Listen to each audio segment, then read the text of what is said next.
Shalini TV நேயர்களுக்கு வணக்கம்.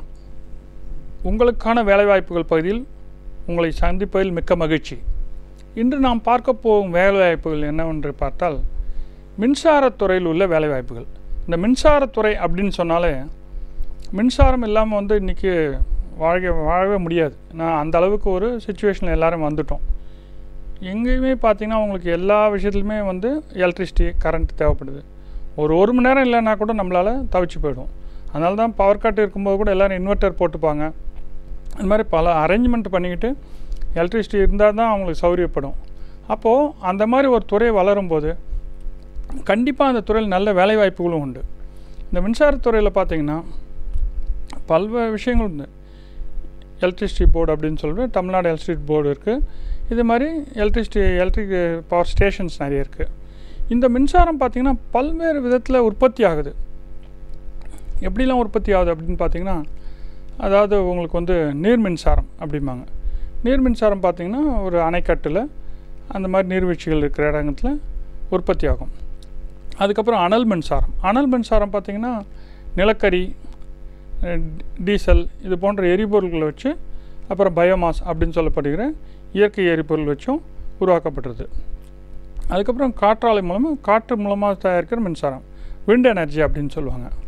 அதுக்கப்புறம் சோலார் எனர்ஜி அப்படின்னு சொல்லப்படுகிற சூரிய மின்சக்தி. இது எப்படின்னா சோலாரில் ஃபோட்டோ வோல்டைக் செல் வச்சு அது மூலமாக எலக்ட்ரிசிட்டி ஜென்ரேட் பண்ணி, இது பார்த்திங்கன்னா இப்போ இந்தியாவில் அதுவும் ரொம்ப நிறையா நடக்க ஆரம்பிச்சிடுச்சு. இந்த காற்றாலை பார்த்திங்கன்னா இந்த கயத்தாறு போன்ற பகுதியெல்லாம் அந்த காற்று வழி நல்ல ஒரு விண்டு பாத் அப்படின்னு சொல்லுவாங்க. அந்த காற்று வழி இருக்கிற இடத்துலாம் பெரிய பெரிய விண்டு மில் வச்சுருப்பாங்க. அந்த காற்றாலைக்கு பார்த்திங்கன்னா நல்ல உயரம் இருக்கும். 100 அடி 200 அடி உயரம் இருக்கும். ஒரு காற்றாலையும் 10 கோடி ரூபா வரைக்கும் விலை இருக்குது அதுக்கு. ஸோ அதெல்லாம் நிர்வாகம் பண்ணுறதுக்கு, அதை நிர்மாணம் பண்ணுறதுக்கு, எரெக்ஷன், ஃபேப்ரிகேஷன், கன்ஸ்ட்ரக்ஷன், இதுக்கெல்லாம் நல்ல வேலைவாய்ப்புகள் இருக்குது. இந்த மாதிரி பார்த்திங்கன்னா இந்த மின்சாரத்துறையில் தொடர்ந்து பல்வேறு வேலைவாய்ப்புகள் இருக்குது. இந்த மின்சாரத்தை உற்பத்தி பண்ணால் மட்டும் போதாது, அது சரியான விதத்தில் விநியோகம் பண்ணணும். அந்த விநியோகம் பார்த்திங்கன்னா அதுவும் ஒரு மிகப்பெரிய துறை. ஏன்னு பார்த்திங்கன்னா இந்தியா முழுக்க பல லட்சம் கிலோமீட்டருக்கு உங்களுக்கு அந்த ஹை வோல்டேஜ் டவர்ஸ்லாம் இருக்கும். அந்த டவரில் பார்த்திங்கன்னா பெரிய கேபிள் போகும். அந்த கேபிளில் பார்த்திங்கன்னா அதாவது மின்சாரம் ஒரு இடத்துலேருந்து இன்னொரு இடத்துக்கு எடுத்துகிட்டு போகிறதுக்கு ரொம்ப ஹை வோல்டேஜ் இருந்தால் தான் அது ட்ராவல் ஆகும், ஒரு இடத்துல இன்னொரு இடத்துக்கு போகும். அதுக்கு தான் பார்த்திங்கன்னா 22,000 வோல்ட்லாம் அதில் இருக்கும். அதனால் அது ரொம்ப உயரமான இடத்துல தான் வச்சுருப்பாங்க. அதை பார்த்திங்கன்னா இப்போ நீங்கள் பார்க்க போகிற நிறுவனம் power grid corporation of India. அவங்க தான் இந்தியா முழுக்க இந்த மின்சாரம் விநியோகம் பண்ணுறதுக்கு பெரிய பெரிய அந்த பவர் டவர்ஸ்னு சொல்லுவாங்க. அந்த மாதிரி மின்சாரத்து டவர்ஸ் எல்லாம் வச்சு அந்த டவர் மூலமாக கேபிள் கனெக்ட் பண்ணி அந்த கேபிள் மூலமாக அவங்க மின்சாரம் எடுத்துகிட்டு போய் நம்ம இந்தியா முழுக்க எல்லா மாநிலங்களுக்கும் சப்ளை பண்ணுற வேலையை பண்ணிகிட்ருக்காங்க. இந்த நிறுவனம் பார்த்திங்கன்னா அதில் பவர் மட்டும் கிடையாது, டெலிகாம் கேபிள்ஸும் அதில் கனெக்ட் பண்ணியிருக்காங்க. அதாவது ஒரு இன்ஃப்ராஸ்ட்ரக்சர் உருவாக்கின பிறகு அவங்க யோசித்தாங்க, எப்படி இதில் மேலே எலக்ட்ரிசிட்டி போகுது, அப்போ கம்ப்ளீட் நெட்வொர்க் அவங்களுக்கு கிடச்சிருச்சு. இந்த நெட்வொர்க்கை பயன்படுத்தி நம்ம ஏன் டெலிகாம் இன்ஃப்ராஸ்ட்ரக்சர், டெலிகாம் சப்ளையும் பண்ணக்கூடாது அப்படின்னு சொல்லிட்டு அதுக்குண்டான டெலிகாம் நெட்வொர்க் கேபிள்ஸாகவும் அதில் அவங்க கனெக்ட் பண்ணியிருக்காங்க. அப்படி பார்க்கும்போது நிறுவனத்தில் மிகச்சிறந்த வேலைவாய்ப்புகள் இருக்குது. இந்த நிறுவனம் பார்த்திங்கன்னா அரசு நிறுவனமாக இருந்தால் கூட ஒரு மிகச்சிறந்த அரசு நிறுவனமாக விளங்கி பல்லாயிரக்கணக்கான மக்களுக்கு வேலைவாய்ப்பு வழங்குது. இதில் பார்த்திங்கன்னா அந்த இப்போ அவங்க எக்ஸிக்யூட்டிவ் ட்ரைனர்ஸ் இந்த மாதிரி பல பேர் வேலைக்கு ஆள் எடுக்க போகிறாங்க. அந்த ஆள் எடுக்கிறத பற்றி அவங்களோட வெப்சைட்டில் போய் இப்போ நம்ம தகவல்லாம் பார்க்க போகிறோம். எந்த மாதிரி ஆள் எடுக்கிறாங்க, எந்த மாதிரி கல்வி தகுதி கேட்குறாங்க, என்ன மாதிரி ரெக்ரூட் பண்ணுறாங்க, என்ன பேட்டர்ன் ஆஃப் ரெக்ரூட்மெண்ட், இதெல்லாம் நம்ம அவங்க வெப்சைட்டில் போய் பார்க்க போகிறோம். டீட்டெயிலாக பார்த்து நம்ம ஷாலினி டிவி நேயர்களும் அதுக்கு விண்ணப்பிக்க முடியும். இப்போ நம்ம பவர் கிரிட் கார்ப்பரேஷன் ஆஃப் இந்தியாவில் இருக்கிற வேலைவாய்ப்புகளை பற்றி பார்த்துட்ருக்கோம். அதில் பார்த்திங்கன்னா இப்போ இந்த விக்கிபீடியாவில் நம்ம இந்த தகவல் பெட்டகத்தில் எலக்ட்ரிசிட்டி செக்டார் இன் இந்தியா அப்படிங்கிற பக்கத்துக்கு வந்திருக்கோம். இதில் பார்த்திங்கன்னா நம்ம இந்தியாவில் என்னென்ன எலக்ட்ரிசிட்டி இருக்குது, அது என்னென்ன விஷயங்கள் இருக்குது, இது தமிழில் கூட பார்க்கறதுனாலும் பார்க்கலாம். நம்ம தமிழில் ஓப்பன் பண்ணுவோம், அது வந்துடும். இதில் பார்த்திங்கன்னா இதை பற்றி நல்ல தகவல்கள் இதில் இருக்குது. இந்தியாவில் வந்து நடக்கிற இந்த மின்சார உற்பத்தி விநியோகம் அது போன்ற தகவல்கள் இதில் கொடுத்துருக்காங்க. பாருங்கள், இதில் தமிழ்லேயே அழகாக வந்துடுது. விக்கிபீடியா தமிழில் போயிருந்தீங்கன்னா இந்த இந்தியாவில் மின்சாரத்துறை, இந்த மின்சாரத்துறையில் எப்படிலாம் வந்து நம்மளுடைய மத்திய அரசு, நடுவண் அரசு வந்து இந்த மின்சார உற்பத்தியை செய்து அது எப்படி விநியோகம் பண்ணுறாங்க அப்படிங்கிறது பல தகவல்கள் வந்து இதில் கொடுத்துருக்காங்க. ஆனால் இதில் பார்த்திங்கன்னா ஆங்கிலத்தில் வந்து தகவல்கள் நிறைய இருக்குது. தமிழில் தகவல்கள் கொஞ்சம் கம்மியாக இருக்குது. ஆங்கிலத்தில் வந்து அவங்க வந்து ஒவ்வொரு செக்டார் வைஸ் கொடுத்துருக்காங்க. இதில் பார்த்திங்கன்னா யூட்டிலிட்டி பவர் ஹிஸ்ட்ரி, அது வந்து ஒரு இந்திய மின்சார உற்பத்தியோட வரலாறு கொடுத்துருக்காங்க. எப்போ ஆரம்பித்தது? 1879 மின்சார உற்பத்தி கல்கத்தாவில் ஆரம்பித்தது. அதுக்கப்புறம் பல்வேறு வளர்ச்சி அடைஞ்சு இந்தியாவில் மின்சாரத்துறை வந்து மிகச்சிறிய வளர்ச்சி அடைஞ்சு. இந்த சைடில் பார்த்திங்கன்னா இந்த கோல் நிலக்கரி மூலமாக மின்சாரம் தயாரித்தல் எவ்வளோ பாகம் அந்த இதெல்லாம் போட்டிருக்காங்க.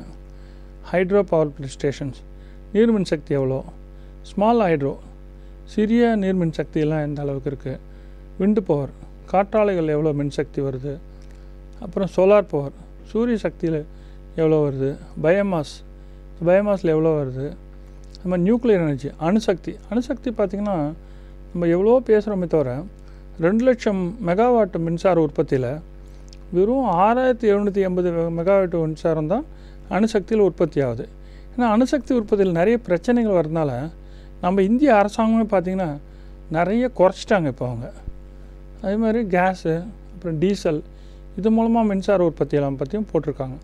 இதில் இப்போ ரொம்ப பெருமையாக வர்றது வந்து சூரிய சக்தி அப்படின்னு சொல்லப்படுகிற சோலார் பவர் தான். ஏன்னா அதில் பார்த்திங்கன்னா அது வந்து இதெல்லாம் க்ரீன் எனர்ஜி, க்ளீன் எனர்ஜி அப்படிம்பாங்க. அந்த விண்டு மில்லும் அதே மாதிரி தான், காற்றாலையும். இது எல்லாமே இதில் வந்து சுற்றுச்சூழல் பாதிப்பு ரொம்ப கம்மி. அதனால் அந்த மாதிரி மின்சாரங்களை வந்து ரொம்ப இப்போ இந்த வருங்காலத்தில் சிறப்பாக தயாரிச்சுட்டு வராங்க. இதில் பார்த்திங்கன்னா இந்த பேஜில் எல்லா டீட்டெயிலும் போட்டிருக்காங்க. நம்மளுடைய நேயர்கள், மாணவர்கள் இந்த பேஜை முழுக்க படித்தாங்கன்னா நம்ம மின்சாரத்துறையில் என்னென்ன தகவல் இருக்குது, எப்படி மின் உற்பத்தி பண்ணுறாங்க, நம்ம ஒவ்வொரு ஸ்டேட்லேயும் எவ்வளோ மின் உற்பத்தி, எப்படி விநியோகம், ரூரல் எலக்ட்ரிஃபிகேஷன் கிராமப்புறங்களில் எப்படி வந்து மின்சாரத்தை வந்து பகிர்ந்தளிக்கிறாங்க, அந்த மாதிரி தகவல்லாம் ரொம்ப க்ளீனாக அழகாக கொடுத்துருக்காங்க. இந்த per capita consumption for every state, ஒவ்வொரு ஸ்டேட்லேயும் அவங்க என்னென்ன மாதிரி மின்சாரம் வந்து எப்படி உபயோகப்படுது, எவ்வளோ உபயோகிக்கிறோம் அந்த தகவல்லாம் கொடுத்துருக்காங்க.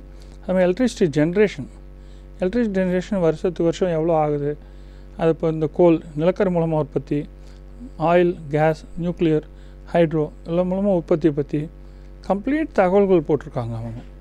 ஸோ இப்போ இதில் எவ்வளோ மின்சாரம் வந்து உற்பத்தி ஆகுது அதெல்லாம் ரொம்ப விவரமாக கொடுத்துருக்காங்க. இதெல்லாம் வந்து மாணவர்கள் பார்க்கும்போது மின்சார உற்பத்தியை பற்றி மிகச்சிறந்த தகவல்கள் பெற முடியும்.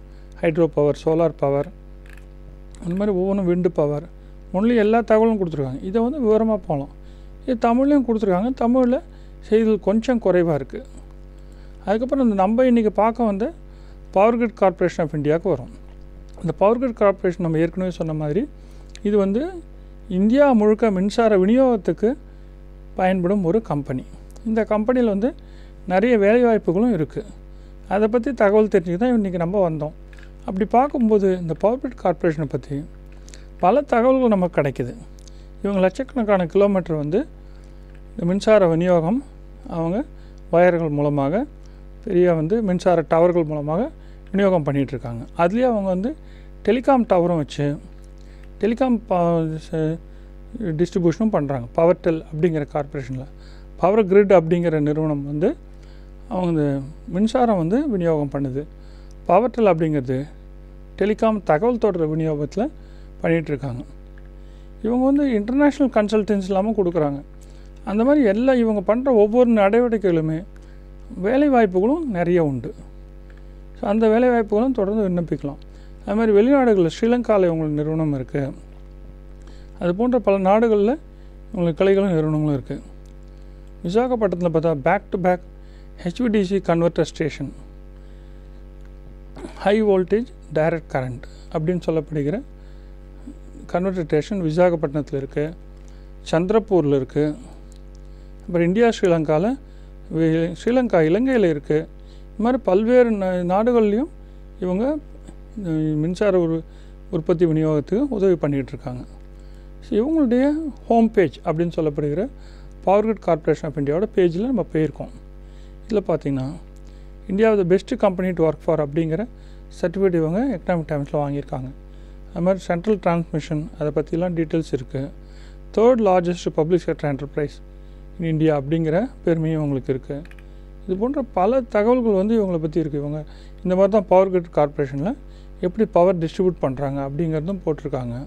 ஸோ அவங்களோட டிரான்ஸ்மிஷன் டவர்ஸ்லாம் இப்படி தான் இருக்கும். பவர் டிரான்ஸ்மிஷன் டவர்ஸ் அதெல்லாம் பார்த்திங்கன்னா இந்த நவரத்னா கம்பெனி அப்படிங்கிற தகவலும் போட்டிருக்காங்க. இந்தியாவில் வந்து மிகச்சிறந்த கம்பெனிகளுக்கு வந்து நவரத்னா கம்பெனிங்கிற விருது வழங்குவாங்க, அவார்டு. அதுவும் இவங்க பெற்றிருக்காங்க. India best company to work for அப்படிங்கிற சர்டிஃபிகேட்டும் எக்கனாமிக் டைம்ஸில் வாங்கியிருக்காங்க. இந்த நிறுவனத்தை பற்றி பல தகவல்கள் power system general management, telecom, domestic consultancy, international business, smart grid, human resource development போன்ற பல தகவல்களும் இவங்க போட்டிருக்காங்க. இதெல்லாம் நீங்கள் போய் பார்க்க முடியும். ஸோ அதில் பவர் சிஸ்டம் மேனேஜ்மெண்ட், இப்போ இவங்களோட பிஸ்னஸ்லாம் பார்த்திங்கன்னா power system management, telecom, international business, domestic consultancy இதெல்லாம் கொடுக்குறாங்க. இதில் பவர் சிஸ்டம் மேனேஜ்மெண்ட் பற்றி இந்த பேஜில் தகவல்கள் இருக்குது. இதையும் நீங்கள் படித்து விவரங்களை தெரிஞ்சுக்கலாம். அப்புறம் டெலிகாம் துறையில் என்னென்ன பண்ணுறாங்கிற தகவல் இந்த பேஜில் இருக்குது. இதை படித்து நீங்கள் இந்த விவரங்கள் தெரிஞ்சுக்கலாம். அப்புறம் இன்டர்நேஷ்னல் பிஸ்னஸில் இவங்க குளோபல் கன்சல்டன்சி, பவர் கிரிட்டுக்கு எப்படி விநியோகம் பண்ணுறதுங்கிற கன்சல்டன்சிலாம் வெளிநாடுகளுக்கும் வழங்குறாங்க. இதை பற்றி தகவல் தெரிஞ்சுக்கலாம். பாருங்கள், இந்த நிறுவனத்தோட சிறப்புகள் நமக்கு நல்லா தெரியுது. 25,000 கோடிக்கு வந்து அவங்க பிஸ்னஸும் பண்ணிகிட்ருக்காங்க. இதில் இருக்கிற வேலைவாய்ப்புகளை பற்றி தகவல்கள் போட்டிருக்காங்க. இதில் பார்த்திங்கன்னா லேட்டஸ்ட்டாக வந்து அவங்க ஒரு புது பேட்ச் கேட் 2018 வச்சு எக்ஸிக்யூட்டிவ் ட்ரெயின் இன்ஜினியர்ஸ் எடுக்க போகிறாங்க. ஸோ இதுக்கு வந்து நீங்களாம் அப்ளை பண்ண முடியும். இதோட டீட்டெயில்ஸ் பார்த்திங்கன்னா இங்கே இருக்குது. ஸோ இந்த அவங்களுடைய PDF டாக்குமெண்ட்டு இருக்குது. அந்த டாக்குமெண்ட் நீங்கள் டவுன்லோட் பண்ணிங்கன்னா power grid corporation executive training 23rd பேட்ச்னு போட்டிருக்காங்க. இந்த மாதிரி இந்தியாவில் பல தலை சிறந்த நிறுவனங்கள் பார்த்திங்கன்னா அவங்க கேட் எக்ஸாம் அடிப்படையில் தான் வேலைக்கு ஆள் எடுக்கிறாங்க. அப்போ வந்து கண்டிப்பாக நம்ம BE BTech படித்தவங்க கேட் எக்ஸாம் எழுதணும். கேட் எக்ஸாம் எழுதி இந்த 2018 எக்ஸாமை அவங்க எழுதணும். அதில் எழுதி செலக்ட் ஆகிறவங்க தான் இந்த வேலைக்கு சேர முடியும்னு தகவல் போட்டிருக்காங்க. வயது வரம் பார்த்திங்கன்னா 28 வயது கொடுத்துருக்காங்க. அதே மாதிரி என்ன குவாலிஃபிகேஷன் பார்த்திங்கன்னா BE BTech BSc இன்ஜினியரிங். என்னென்ன சப்ஜெக்ட்னா electrical and electronics, power systems engineering, power engineering. அப்புறம் எலக்ட்ரானிக்ஸ் பார்த்திங்கன்னா எலக்ட்ரானிக்ஸ் படித்தவங்க இருக்கலாம். BE electronic communication, electronic telecommunication, electronics electrical and communication, telecommunication engineering. BE BTech civil engineering இருக்கலாம். அப்புறம் கம்ப்யூட்டர் சயின்ஸ், அதில் பார்த்திங்கன்னா BE computer science, BTech computer science, BTech computer engineering, BTech information technology இது படித்தவங்களாம் இருக்கலாம். என்ன மார்க் வாங்கணுன்னா மினிமம் 65% ஈக்குவலன் CGPA 6.5 CGPAன்னு சில பேர் சொல்லுவாங்க. அந்த மாதிரி மார்க்லாம் இவங்க வாங்கியிருந்தாங்கன்னா இந்த வேலைக்கு இவங்க விண்ணப்பிக்க முடியும். இல்லை அதே மாதிரி இதில் வந்து இது அரசு நிறுவனமாக இருக்கிறதுனால நிறைய வயது வரம்பு ரிலாக்ஸேஷன் அதெல்லாம் வந்து நிறைய கொடுக்குறாங்க. இந்த ஊனமுற்றோர்களுக்கு, அதே மாதிரி மாற்றுத்திறனாளிகளுக்கு, அப்புறம் வந்து இவங்க பார்த்திங்கன்னா SC STக்கு இவங்களுக்குலாம் ஒவ்வொருத்தருக்கும் வந்து சில அதிகபட்ச சலுகைகளை வழங்குறாங்க. அது மாதிரி PWD employees, so public work department work பண்ணுறவங்களுக்கு 10 வருட வயது வரம்பு தளர்த்தல் இருக்குது. SC STக்கு 5 வருட வயது வரம்பு தளர்த்தல் இருக்குது. ஸோ இந்த மாதிரி ஒவ்வொன்றுக்குமே நிறைய ஃபெசிலிட்டிஸ்லாம் கொடுக்குறாங்க. இந்த ஃபெசிலிட்டிலாம் நீங்கள் விவரமாக இந்த படித்து பார்த்தீங்கன்னா, இந்த PDF டாக்குமெண்ட் படித்து பார்த்தீங்கன்னா உங்களுக்கு தெரியும் என்ன மாதிரி. அதே மாதிரி இந்த சம்பள விகிதம் எப்படி இருக்குன்னு பார்த்தீங்கன்னா ஒரு பேசிக் பே அப்படின்னு சொல்லுவாங்க. அவங்களுக்கு சென்ட்ரல் கவர்மெண்ட் எப்பயுமே ஒரு பேசிக் ஸ்கேல் ஆஃப் பே வச்சுருப்பாங்க. 24,900 50,500ங்கிறாங்க. ஆனால் இதுக்கு வந்து அவங்க போடுற HRA, CCA, அப்புறம் DA இந்த மாதிரி எல்லாம் சேர்த்து பார்த்திங்கன்னா வருஷ சம்பளம் எவ்வளோ இருக்குன்னா ட்ரைனிங் போது 8.6 lakhs இருக்குங்கிறாங்க. ஆஃப்டர் ட்ரைனிங் 15 lakhs இருக்குங்கிறாங்க. 15 lakhsனால் மாதத்துக்கு 1.25 லட்சம் சம்பளம். நீங்களே யோசிச்சு பாருங்கள், ஒரு இந்திய அரசு நிறுவனம் BE BTech MCA படித்தவங்களுக்கு ஒரு 1.25 லட்சம் மாத சம்பளம் வழங்குதுன்னா அது ஒரு மிகச்சிறந்த நிறுவனம் தானே. அதுக்கு நீங்கள் வந்து செய்ய வேண்டியதுலாம் அந்த கேட் 2018 எக்ஸாம் எழுதி அதில் நல்ல மார்க் எடுத்து அப்புறம் இதில் அவங்க விண்ணப்பிக்க அவங்க வெப்சைட்லேயே ஆன்லைன் விண்ணப்பங்கள் வச்சுருக்காங்க. Online submission of the application.